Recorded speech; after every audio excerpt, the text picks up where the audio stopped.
Hello and welcome to my channel. I'm so glad you're here. Today's video is a customer order. It is a request for two of the exact same thing.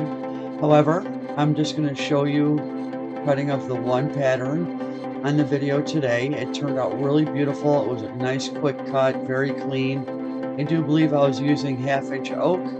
Not sure because it gets donated, so I'm not sure on all the different types of wood that I have floating around here.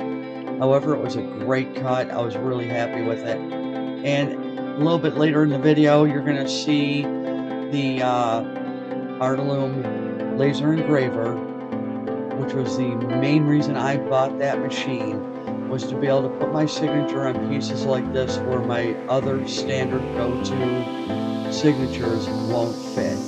This turned out beautiful. I was so happy with it. I hope you enjoyed the video. Thanks for stopping by.